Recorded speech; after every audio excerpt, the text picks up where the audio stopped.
Good good morning guys. Isa-isahin natin tong mga Queen Elizabeth natin, no, para maunawaan natin kasi marami rin nagtatanong, no, dun sa mga hawak nilang Queen Elizabeth, hindi natin alam yung mga totoong halaga, no. Kung mga common ba yan or mga commemorative or silver, para alam din natin yung mga value nila, no, yung mga totoong value nila at anong barya ba sila. So dapat isa-isahin siguro natin to para malaman din ng mga manonood natin, ano po. So ito pong isa na to, tingnan natin kung hanggang saan kaya nung 10 minutes tong no. Isa-isahin natin. Start natin dito sa yan, Elizabeth II na 20 pence. Ayan, yung may mga kantuhan po siya. 20 pence na Elizabeth. Ayan. Yan po ay 1985 to 1997. Ano po, issued by, of course, United Kingdom. Yan po ay copper nickel. At yan po ay common coins. Ano po, yan po ay nag-circulate. Yan po ay nag-circulate sa mga bansa. Ano po, ibig sabihin nagamit po yan sa market, yung coin na yan. Ano po, ayan, 20 pence. Ang value po niyan, ang palitan niyan sa atin ay 15 pesos lang. Ano po, 15 pesos ang palitan nito, yung value nitong barya na to. Ayan. So, common coin po siya, ha, common coin. Pero, meron pong ginawang silver nito. Ano po, merong ginawang silver nito.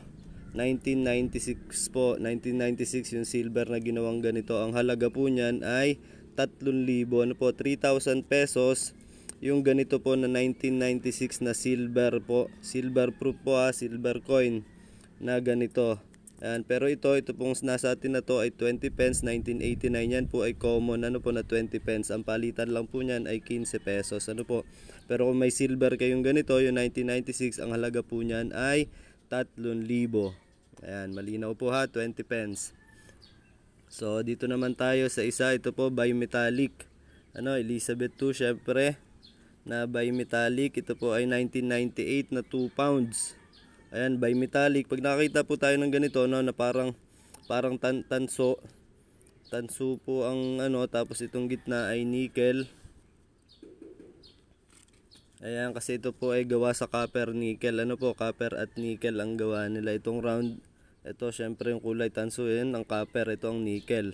Yung nasa gitna, ano po, hindi po yung gold at silver. Ano po, ayan, ito pong hawak natin ay hindi gold at silver. Ano po, ito po ay common coins na nag-circulate na Queen Elizabeth bimetallic, 2 pounds.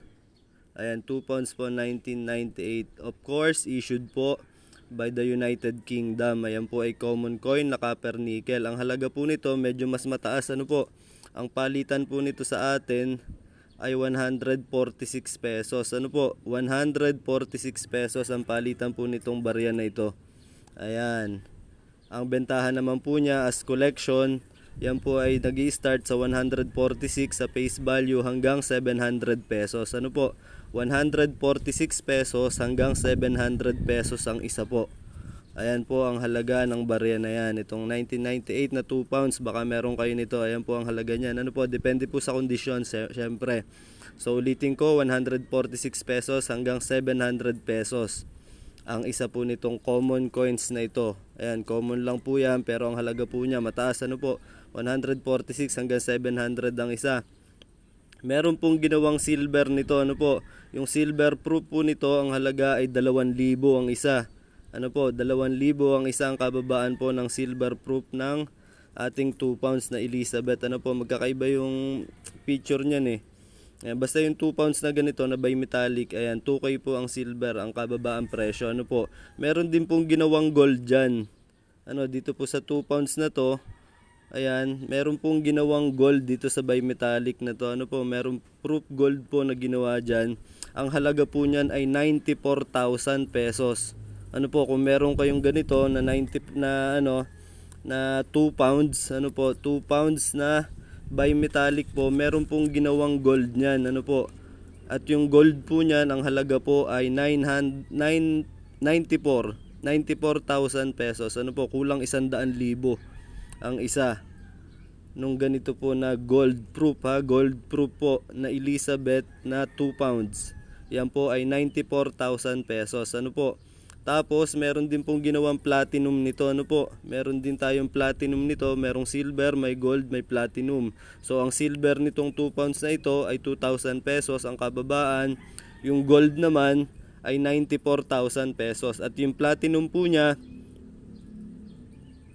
meron ding platinum. Yan po ay 52,500 pesos. Ano po? So 52,500 pesos po yung 2 pounds po na Elizabeth. Ano po? Ayan, so maganda ang value po nitong barya na to. Ano po? Medyo maganda ang value nitong barya na bimetallic na 2 pounds. Ayan, from issued by UK. Ayan, pero itong hawak natin ay copper nickel lang. So ayan po ay 146 pesos hanggang 700 pesos ang isa.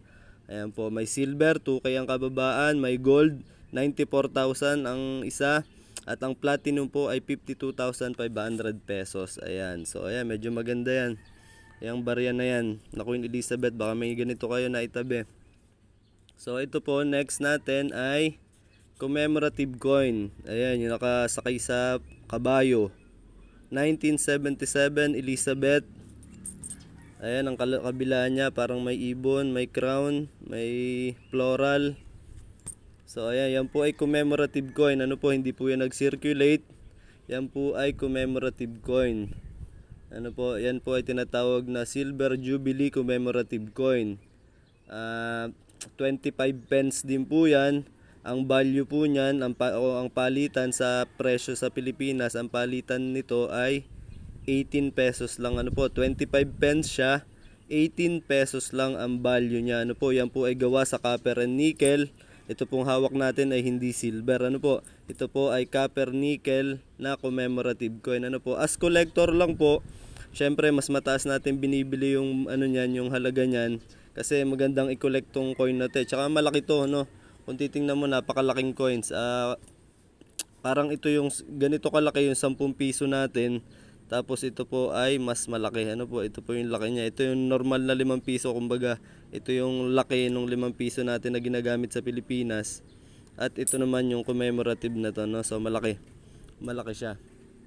Ayan. So ito po ay Silver Jubilee Commemorative Coin. Ayan, copper and nickel. Tapos may ginawa rin silver niyan. Ang value ng silver nito ay 1,600 to 2,300. Ano po, ang silver nito, merong silver proof nito. Ang halaga po ay 1,600 hanggang 2,300. Ayan. Yan, yung common naman nito, ano po, inaabot po yan ng mga 300 din naman ang bilihan po niyan. 300 ang kababaan yung common coins as collectible. Ano po, pero yung silver niya 1,600 hanggang 2,300 ang presyo. So ayan, sana nakatulong po sa inyo yung ating kaunting kaalaman po sa mga coins. Ano po? Ayan. So kung may naitabi kayong ganyan, at least alam niyo na po yung mga halaga po ng barya natin. Sige, sa susunod po ulit. Maganda umaga.